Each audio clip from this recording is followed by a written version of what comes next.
The latest Sussex photo drop was not just a family album, it was a message. Meghan Markle presented it as a soft, harmless collection of images from a summer holiday in Europe, the kind of carousel any parent might post after a memorable trip.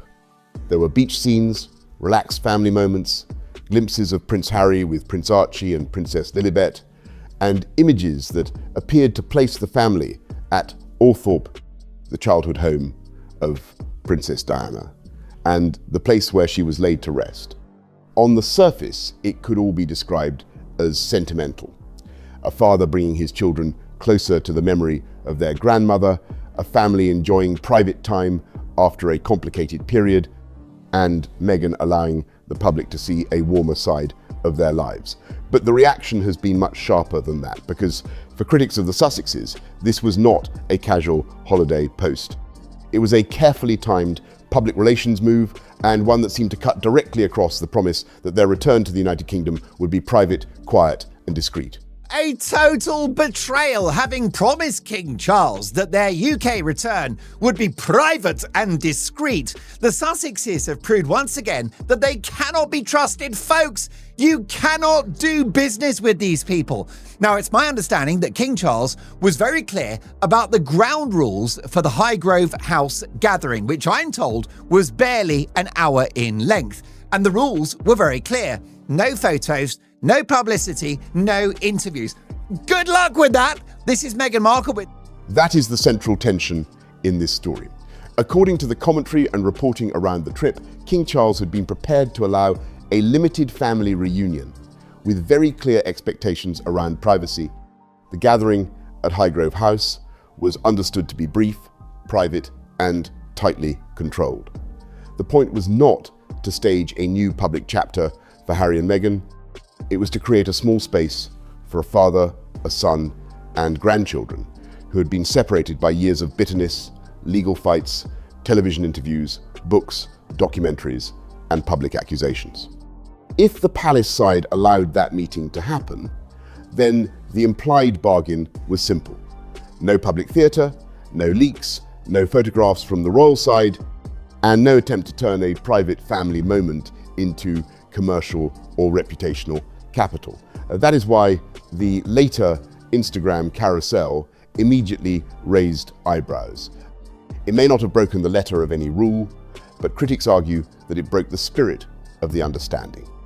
The cleverness of the post is that it did not show King Charles. It did not show Queen Camilla. It did not show Meghan walking through Highgrove with a royal backdrop behind her. It did not give the public the exact photograph that would have caused an obvious palace problem. Instead, it did something more subtle. It placed the Sussex family back in a British royal adjacent emotional landscape, using images that connected Harry, Meghan, Archie, and Lilibet to Diana's memory and to British soil. That is why commentators described it as a kind of workaround. Meghan did not need a picture with the king in order to send the message that she had returned. She needed a picture that carried enough royal meaning to do the same job without technically being a photograph of the reunion. In that sense, the Althorp image became the key. The Althorp image mattered because Althorp is not just a pretty estate. It is the Spencer family seat, the place where Diana grew up, and the place where her memory is held with extraordinary sensitivity. For Prince Harry, it is intensely personal. For Prince William, it is intensely personal too. Image out. And it's the one that features Archie and Lily. We don't call her Lilibet. That is a stolen name. It features Archie and Lily on the Althorp estate, the late Princess Diana's childhood home and her place of rest. Because, of course, for Harry and Meghan, especially Meghan, nothing is sacred. For the public, it is tied to grief, memory, and one of the most painful chapters in modern royal history. So when Meghan's post appeared to show Harry and the children walking on the Althorp estate, with Harry and Archie reportedly carrying flowers, many people saw it as a poignant family moment. Others saw it as something much more calculated. They asked why such a private visit needed to be placed on Instagram at all. They asked whether Diana's resting place should be used as part of a public holiday album. And they asked why a couple who have spent years talking about privacy would release images connected to one of the most sacred private locations in Harry's family history. That criticism has been sharpened by the comparison with William and Catherine. Prince William has almost certainly visited his mother's resting place with Catherine and their children.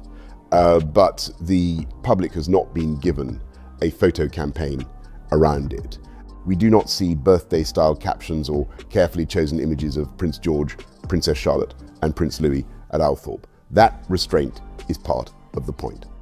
Some locations and some family rituals are protected precisely because they are emotionally significant.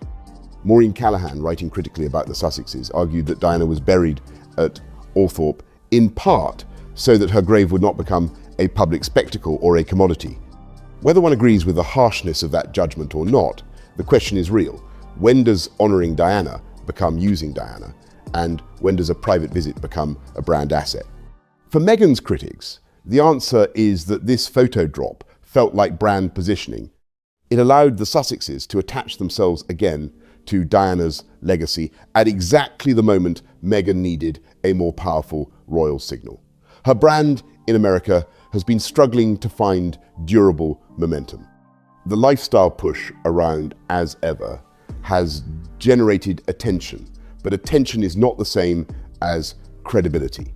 Her public image has been through multiple attempted reinventions. Actress, duchess, activist, producer, podcaster, documentary subject, lifestyle founder, domestic tastemaker. Now, this, in my view, this photo drop, which features this one image in particular, which is the important one, that's the money shot. It demonstrates how conniving the Duchess is, because she's stayed within the rules laid out by King Charles. She's not stupid.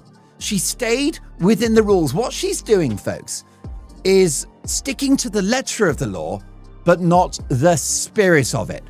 Cooking personality, and now the mother curating a soft-focus, royal-adjacent family summer.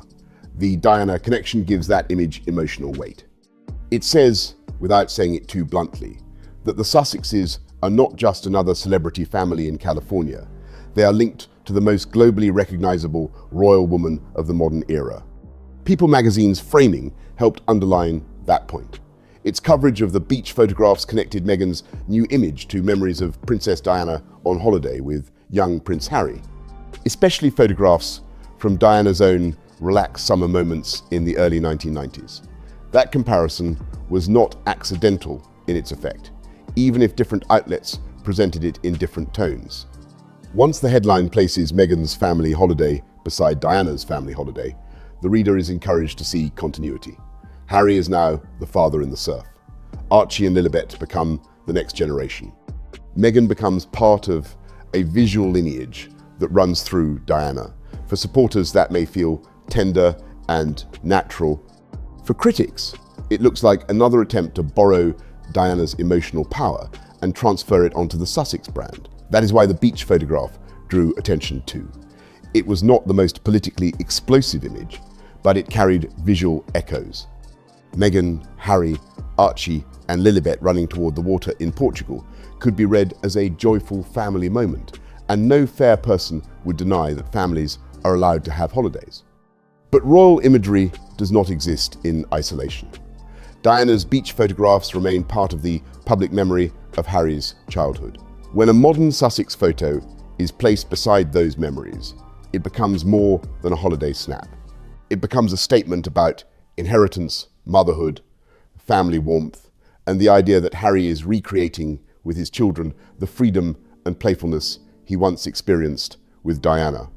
Again, that may be sincere. The King's blessing, and not just the blessing, but the very kind offer of royal accommodation at Buckingham Palace, which of course led to a hideous war of words between the Sussexes and the palace about what was offered when. Well, it's very clear that Buckingham Palace made the offer to stay in the finest house on planet Earth, and Harry, being very rude and obnoxious, left it to the last minute to go, "Oh yeah, actually, I do need digs. I'll be there in 2 days, yeah?" Well, I'm so sorry.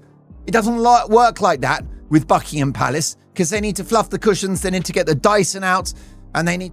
But because Meghan controls the image release, critics see strategy as much as sentiment. This is why the phrase photo drop matters. The images were not released one by one in a vacuum. They arrived as a package, and a package can be shaped to create an emotional arc. There is the happy marriage image, the family beach image, the children at play, the sense of European ease, and then the more serious Diana-linked material. The casual viewer sees a holiday, the media strategist sees a storyboard. The sequence says, "We are a loving couple, we are hands-on parents, we are relaxed and global, we are connected to Britain, and we are tied to Diana's legacy." That is a lot of messaging for one supposed summer album.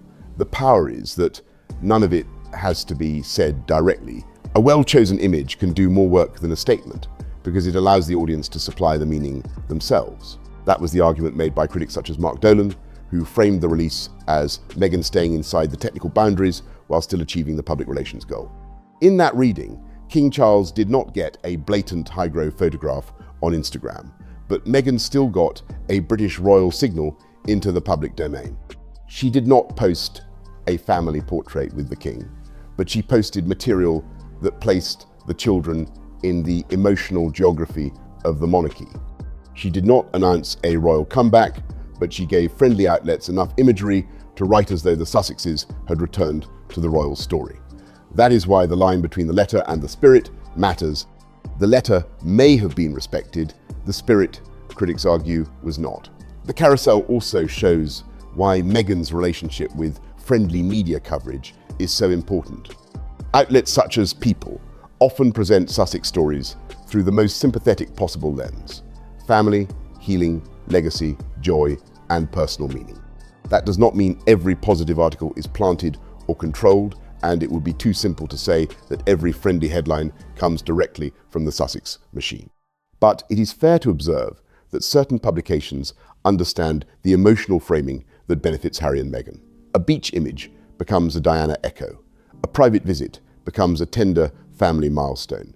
Because people aren't supposed to eat flowers.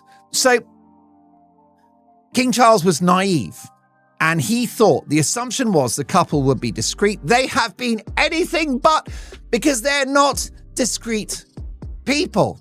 Because I think they've both got a personality disorder. I think there's something wrong. It's only my opinion, but I'm a student of human nature. I've been around the block a few times. I've lived a life.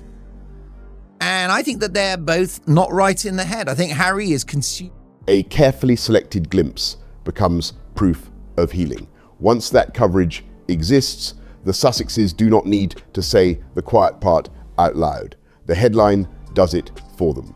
That is why the absence of outside photographs became its own problem for Meghan. If the British press had captured the family arriving in the United Kingdom, or being driven toward Highgrove, or moving through a royal residence, then the visual proof of the return would already have existed. But that did not happen. Despite Britain's aggressive newspaper culture and its long history of royal coverage, the trip appears to have been conducted with far more privacy than Harry's public warnings might have led people to expect. That undercuts one of the couple's central arguments about the impossibility of visiting Britain safely and quietly. It also meant Meghan had no uncontrolled image to react to, no paparazzi frame to condemn, and no spontaneous royal picture to use. So the controlled image became the only image. That is a crucial point, because the Sussexes have often presented media control as a matter of safety and dignity. They do not want photographers chasing them. They do not want hostile papers choosing the ugliest angle or the most inflammatory caption. Many people can sympathize with that. But when the couple then releases their own carefully chosen images, the issue changes. It is no longer simply about safety. It becomes about power. Who gets to decide what the public sees when they see it and what emotional meaning is attached to it? Meghan's Instagram gives her that power directly. She can bypass the old royal rota, bypass the palace, bypass traditional editors, and create a narrative that looks intimate while still functioning as publicity. The danger is that audiences are more media literate than celebrities sometimes assume. People understand curated intimacy now. They know that a casual carousel may have been selected, edited, sequenced, and timed for maximum effect. people. They're not right in the head. You can't do business with them. A leopard does not change its spots. Now, here's what's going on with Meghan's photo drop. She needed a photo. And I said this on the very entertaining Royal Exclusive show, which is the Sun newspaper's excellent show, hosted by my very good friend, Matt Wilkinson. Really, really enjoyed being on it. And I said at the time, the problem with the UK return for Harry and Meghan is there was no image, and Meghan needed that. She needed the PR coup. She needed that metaphorical mic drop. She needed evidence that she was back, because they know that a caption like summer holiday can soften material that is doing serious reputational work. They know that the absence of a formal press release does not mean the absence of strategy. So when Meghan shares images that touch Diana, Britain, motherhood, royal grandchildren, and reconciliation all at once, many viewers do not read it as spontaneous. They read it as a campaign without a press conference. There is also the question of Prince Harry's role in all of this. Harry has long presented himself as the guardian of Diana's memory, the son who understands what media intrusion did to his mother, and the father determined to protect his own children from the same machinery. That makes the Althorp imagery even more complicated. If Harry approved the release, then he is participating in a public use of Diana's memory while continuing to criticize others for exploiting it. If he did not fully understand how the images would be used, that raises a different question about the balance inside the Sussex brand. Either way, the result is the same. Diana's memory has once again become part of a public-facing Sussex narrative. That is why speculation about future Diana-related projects is so sensitive. Some commentators have suggested that Harry and Meghan may eventually build a documentary or other media product around Diana's legacy, especially given their history with Netflix and their repeated use of Diana's story in public narratives. That remains speculation unless and until a project is announced. But the speculation exists because the pattern is visible. Harry's memoir placed Diana at the emotional center of his life story. Their interviews repeatedly returned to comparisons between Meghan and Diana. Their public language often frames the couple's struggle as a continuation of Diana's battle with the press. Now the children are being visually connected to Diana's resting place and childhood home. Even if no documentary appears, the groundwork of association is already there. The effect on Prince William should not be overlooked. Evidence that she was back, because that UK return for Megs was all about PR.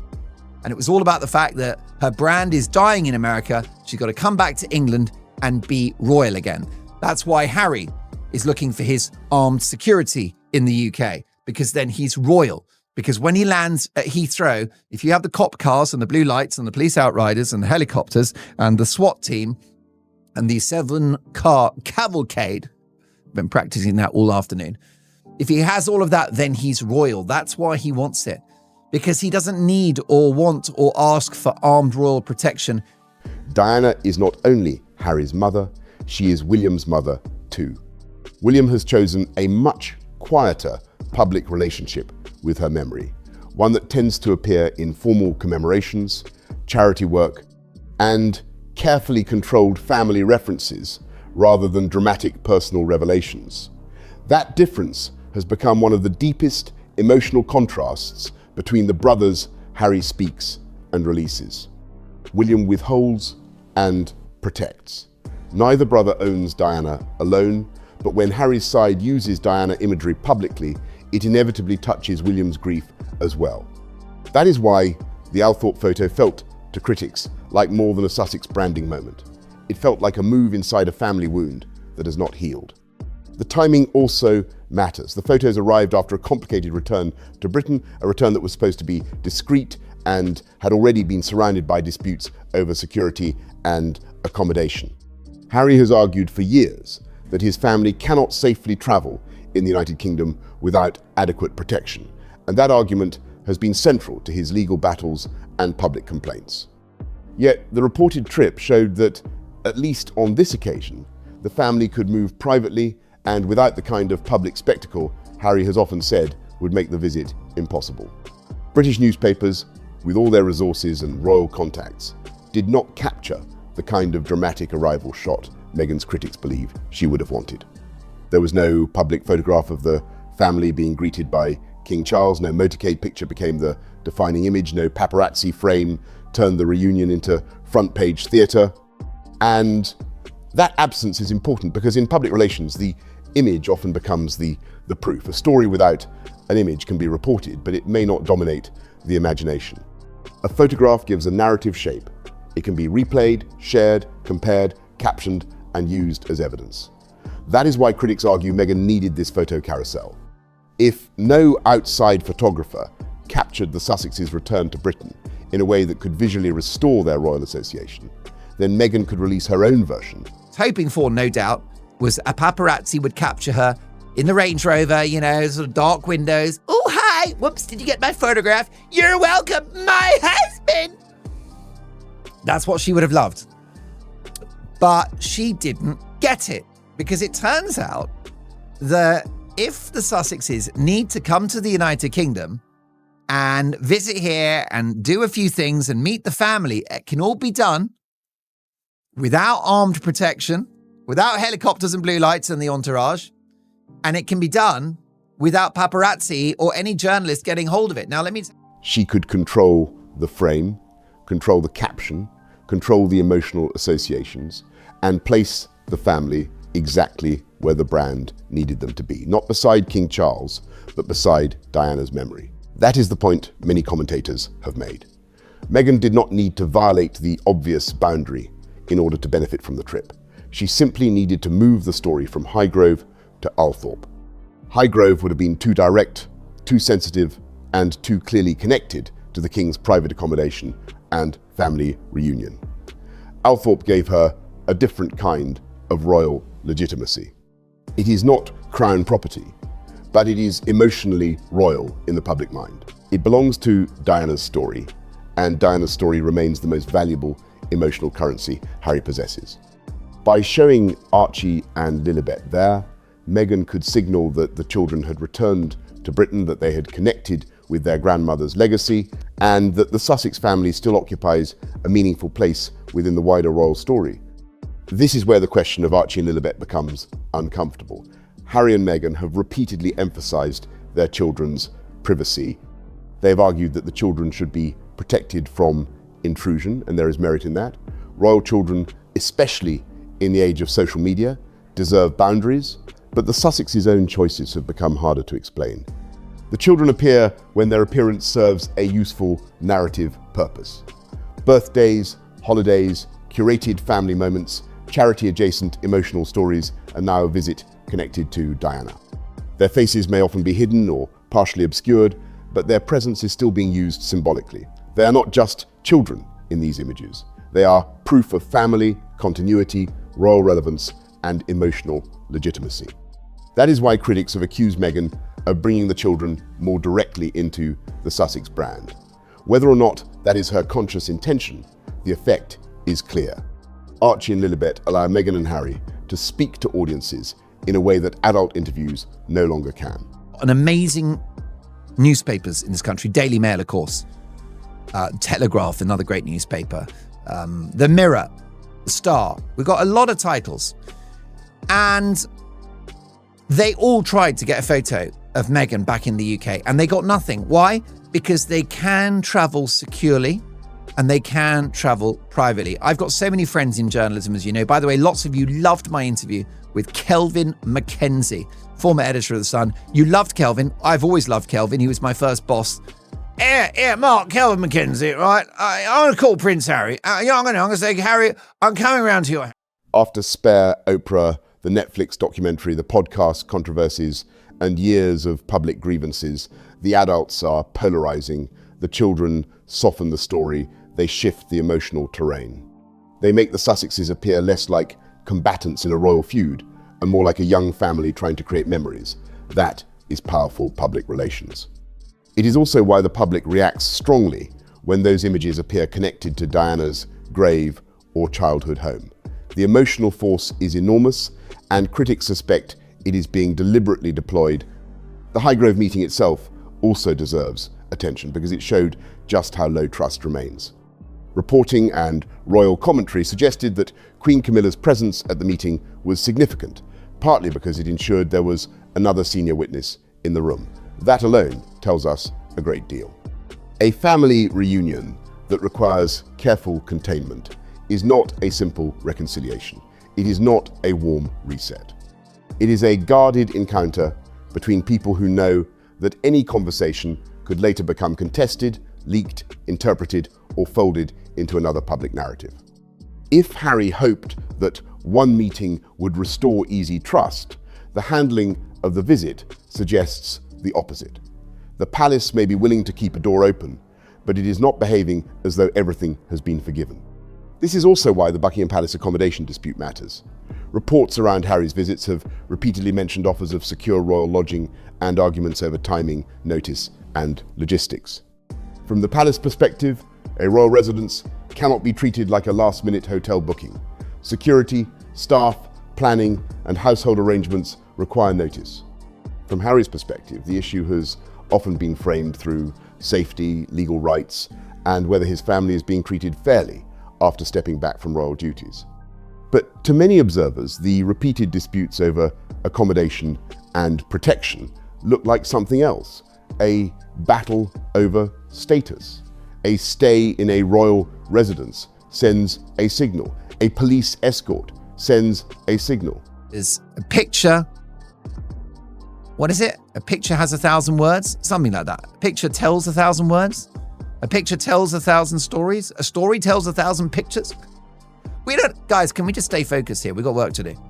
A picture tells 1,000 stories? That'll do. Let's take that. 1,000 stories tells a picture? A story tells 1,000? 1,000 tells a picture story. There you go. We got there in the end. So, folks, it's been a long day, can you tell? But look, this is important. Meghan needed a photo because the photo is always the story. Ask any journalist. A certain level of protection sends a signal. It says that Harry remains royal in a practical, visible, institutional way. That is why critics connect the security argument to the image argument. Harry and Meghan insist they need protection, privacy, and discretion, but they also benefit when royal association becomes visible. The difficulty is that they no longer serve as working royals, yet they continue to draw on royal symbols when those symbols help their public image.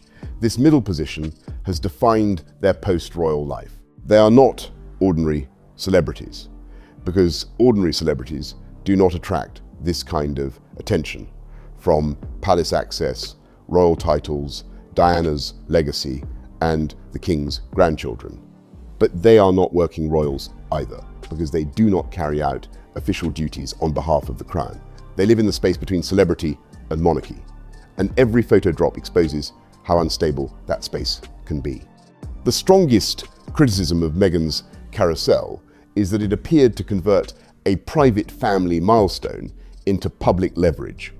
If the children rarely visited Althorp for the first time, that is deeply meaningful for Harry. If they carried flowers for Diana, that is a private moment most people would instinctively protect. And if the same trip included a long-awaited reunion with King Charles, then it represented a fragile opportunity for healing within a family that has been publicly fractured for years. In that context, the Instagram release felt to critics like a mistake of judgment. It may have been beautiful, but beauty does not automatically make a post wise. Sometimes the more meaningful an image is, the stronger the case for keeping it private. Supporters will push back and say this is unfair. They will argue that Meghan was simply sharing a summer holiday, that the children were not exploited, that Harry has every right to honor his mother. That if she puts out a photograph of Archie and Lily at the Althorp estate, which is of course the childhood home of Diana, Princess of Wales, and where she was laid to rest, that's Meghan's subtle way of saying, I'm back. And of course, using the kids, because Archie and Lily are a proxy for the Sussex brand. They're a proxy for Meghan's public identity. That's why she's stepped up the amount that we see of Archie and Lily on Instagram, because we don't just have Archie and Lily on their birthday and at Christmas. We get it when they're off to Disneyland. And that the Sussexes are constantly criticised, whether they show too much or too little. There is truth in the fact that the couple cannot win with everyone. When they hide their children, they're accused of secrecy. When they share carefully chosen glimpses, they are accused of using them. When they stay away from Britain, they are accused of abandoning family.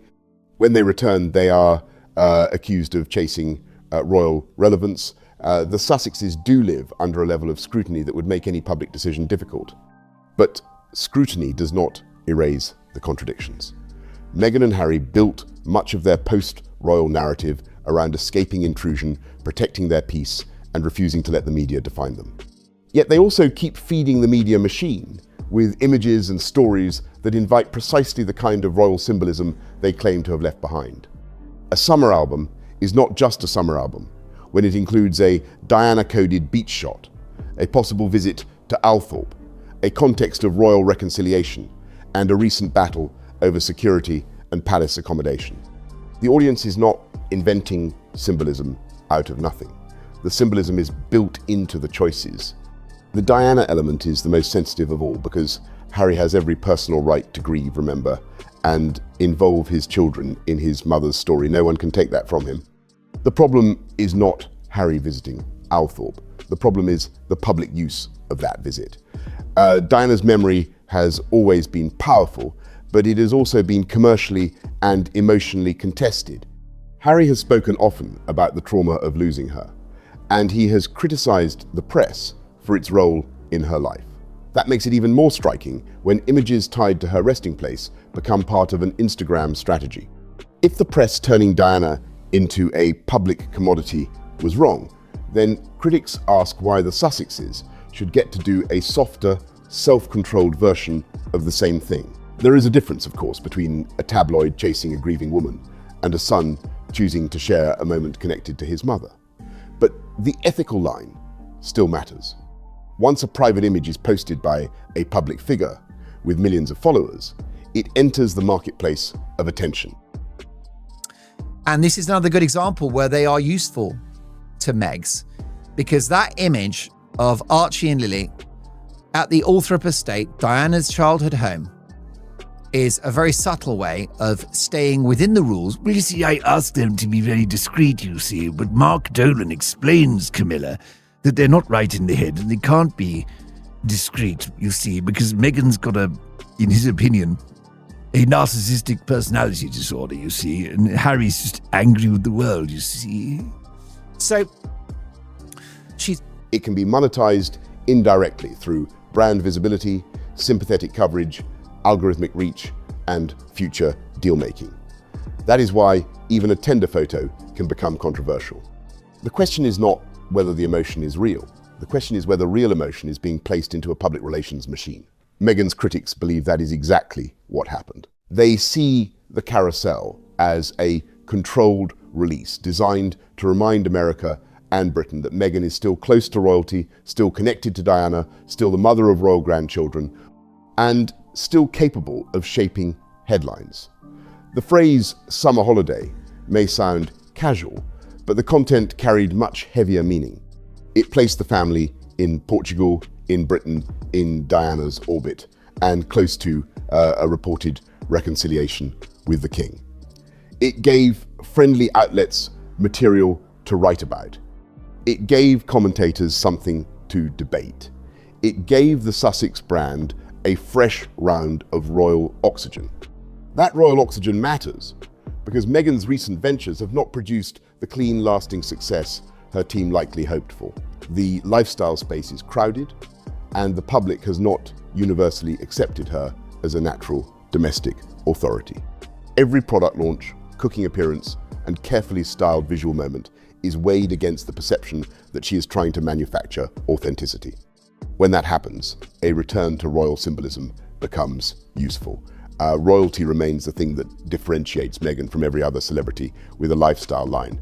Diana remains the emotional doorway through which skeptical audiences can still be reached. The children remain the future-facing proof that the Sussex story is not over. That is why this photo drop felt strategic, even to some people who might otherwise have found it sweet. It landed after a private visit that reportedly required delicate handling. It featured children who have often been shielded from public view.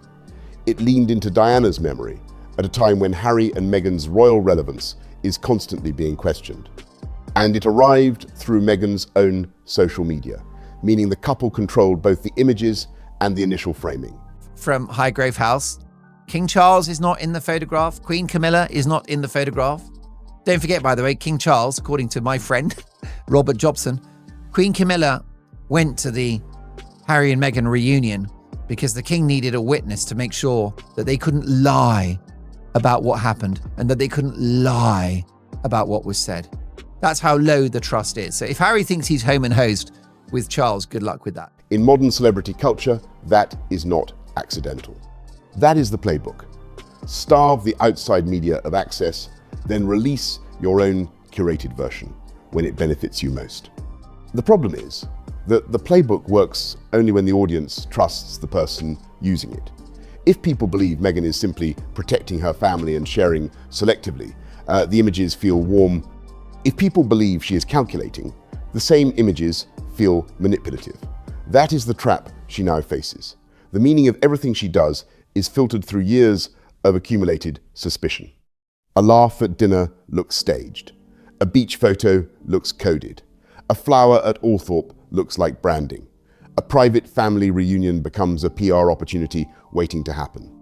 That may be exhausting for her supporters, but it is the reality created by years of public contradiction. The palace will also be watching.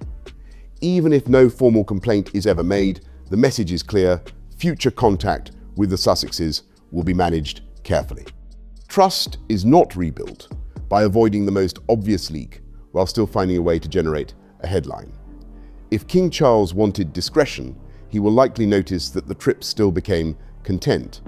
If Prince William already has deep reservations about Harry and Meghan's handling of family matters, an Althorp-related photo release is unlikely to reassure him. William's relationship with Diana's memory is not less important because he is quieter about it. If anything, his restraint makes the contrast sharper. That contrast is at the heart of the public reaction. William and Catherine have generally used family imagery sparingly and predictably: birthdays, milestones, carefully selected royal occasions, and moments that fit their public role. Harry and Meghan, by contrast, have argued for privacy while also using images in ways that feel more emotional and brand-driven. Neither model is perfect, and both families are managing public children in an impossible media environment. But the public can sense the difference between commemoration and promotion. The Althorp photo sits uncomfortably close to that boundary. Message out that she's back. She's recalibrated her royal credentials. She's made noise. She's hoping, now that she's Princess Meghan again, she's hoping that the phone is going to start ringing in America, because we know that she's absolutely toast in the United States. Her brand is over. Netflix didn't just get rid of the broadcast collaboration, but they also tore up the retail agreement to sell the flower sprinkles and the spread. It's not a good idea, you see. Sprinkles, you see, are toxic and hallucinogenic, and people aren't supposed to eat flowers, Camilla, you see. You'll be fine with the daffodils. The irony is that Meghan did get what she needed. People are talking about the Post. Headlines connected her summer photographs to Diana. Outlets discussed Archie and Lilibet in Britain. Commentators debated whether she had outmaneuvered the palace while technically staying within the rules. The Sussexes were placed back in the royal conversation without needing an official balcony, carriage, palace appearance, or family portrait. From a PR perspective, that is effective. But effective does not always mean admirable. A strategy can work and still make the audience trust you less. That may be the real cost of this episode. Each time Harry and Meghan appear to turn a private or sacred matter into public currency, they make future reconciliation harder. The king may love his son and want a relationship with his grandchildren, but he also has to protect the institution. William may understand Harry's grief, but he also has to protect his mother's memory and his own family's boundaries. Of the Sussexes, have published an article about this photo drop. Now, just remember that People magazine, right, in my opinion, it's the mouthpiece of the relentless and ruthless Sussex public relations machine which never sleeps. And it's my view that Harry and Meghan plant stories that they want publicised into People magazine as a friendly brand to them. So isn't it mysterious that they should embrace this photo drop so enthusiastically with the headline, Meghan Markle's new beach photo brings back memories of Princess Diana's vacation with young Prince Harry. Now, this is the first big strategic move on the part of Meghan.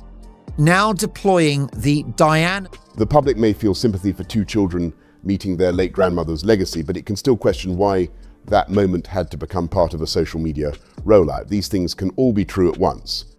In the end, this was not just a photo dump, it was a test of trust.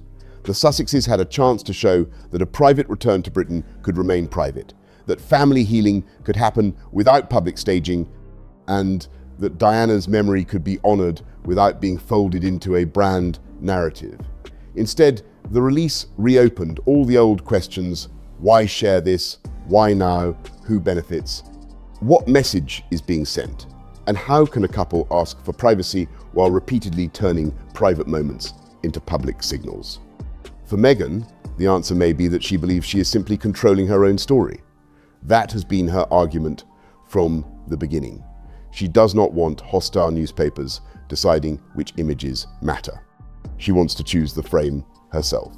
But control is not the same as authenticity, and curation is not the same as privacy. If the image is released because it strengthens the brand, then the public is allowed to...